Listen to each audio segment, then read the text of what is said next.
ಇದೇ ವಿಚಾರಕ್ಕೆ ಸಂಬಂಧಪಟ್ಟಂತೆ ಮೈತ್ರಿ ಪಾರ್ಟ್ನರ್ ಹಾಗೆ ಜೆಡಿಎಸ್ನ ನಾಯಕ ಮಾಜಿ ಸಿಎಂ ಕುಮಾರಸ್ವಾಮಿ ಕೂಡ ಸಿದ್ದರಾಮಯ್ಯ ವಿರುದ್ಧ ಕಿಡಿಕಾರಿದ್ದಾರೆ. ಮೋದಿ ಬಗ್ಗೆ ಮಾತನಾಡ್ತಾರೆ. ಸಿದ್ದರಾಮಯ್ಯ ಅವರು ಮೊದಲು ತಮ್ಮ ಪಕ್ಷದಲ್ಲಿ ಏನಾಗ್ತಿದೆ ಅದನ್ನ ಗಮನಿಸಬೇಕು ಅಂತ ಹೇಳಿ ಲೇವಡಿ ಮಾಡಿದ್ದಾರೆ. ಕಾಂಗ್ರೆಸ್ನಲ್ಲಿ 50% ಕಮಿಷನ್ ದಂಧೆ ನಡೀತಾ ಇದೆ ಅಂತ ಹೇಳಿ ಕಾಂಗ್ರೆಸ್ನವರೇ ಹೇಳ್ತಿದ್ದಾರೆ. ಬಿಜೆಪಿಗಿಂತಲೂ ಕಾಂಗ್ರೆಸ್ನಲ್ಲಿ ಪರ್ಸೆಂಟೇಜ್ ಜಾಸ್ತಿ ಇದೆ ಅನ್ನೋ ಮಾತು ಕೇಳೋಕೆ ಸಿಗ್ತಾ ಇದೆ. ಗುತ್ತಿಗೆದಾರ ಸಂಘದ ಅಧ್ಯಕ್ಷ ಕೆಂಪಣ್ಣನವರೇ ಆರೋಪ ಮಾಡಿದ್ರು. ಕಮಿಷನ್ ವಿಚಾರವನ್ನ ನಾನು ಹೇಳಿದಾಗ ಅಸಹನೆ ಅಂತ ಹೇಳಿ ನನ್ನ ಬಗ್ಗೆ ಟೀಕೆಯನ್ನು ವ್ಯಕ್ತಪಡಿಸಿದ್ರು. ಆದರೆ ಈಗ ಅವರ ಪಕ್ಷದವರೇ ಆರೋಪ ಮಾಡ್ತಿದ್ದಾರೆ ಅಂತ ಹೇಳಿ ಬಿಡದಿಯಲ್ಲಿ ಮಾಜಿ ಸಿಎಂ ಎಚ್.ಡಿ. ಕುಮಾರಸ್ವಾಮಿ ಹೇಳಿಕೆ ನೀಡಿದ್ದಾರೆ. ಪ್ರತಿನಿತ್ಯ ವರ್ಗಾವಣೆ ಮಾಡೋ ಕೆಲಸವೇ ಆಗಿದೆ. ನಿನ್ನೆ ಸಿದ್ದರಾಮಯ್ಯ ಮೋದಿ ಬಗ್ಗೆ ಕಾಮೆಂಟ್ ಮಾಡಿದ್ದಾರೆ. ಮೊದಲು ತಮ್ಮ ಪಕ್ಷದ ಸ್ಥಿತಿ ಹೇಗಿದೆ ಅನ್ನೋದನ್ನ ನೋಡ್ಕೊಳ್ಳಿ ಎಂದಿದ್ದಾರೆ ಕುಮಾರಸ್ವಾಮಿ.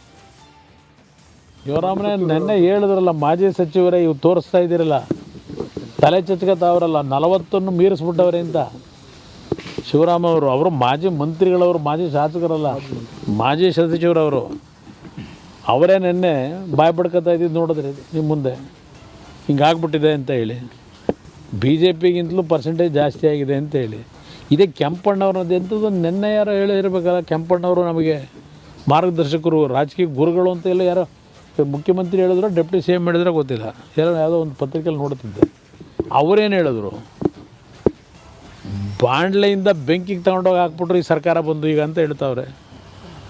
ಅವ್ರು ಹೇಳ್ತಾ ಇರೋದು ಮಾಧ್ಯಮಗಳ ಮುಂದೆ. ಎಲ್ಲಿಗೆ ಹೋಗ್ತಾರೆ ಇವರು?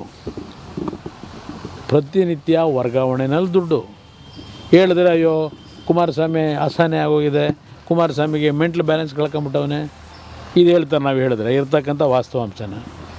ಅದರಿಂದ ಈ ಸರ್ಕಾರ ಕರ್ನಾಟಕ ರಾಜ್ಯವನ್ನು ಸಂಪೂರ್ಣ, ನೆನ್ನೆ ಪ್ರಧಾನಮಂತ್ರಿಗಳ ಬಗ್ಗೆ ಕಾಮೆಂಟ್ಸ್ ಮಾಡ್ತಾರಲ್ಲ ಸಿದ್ದರಾಮಯ್ಯನವರು,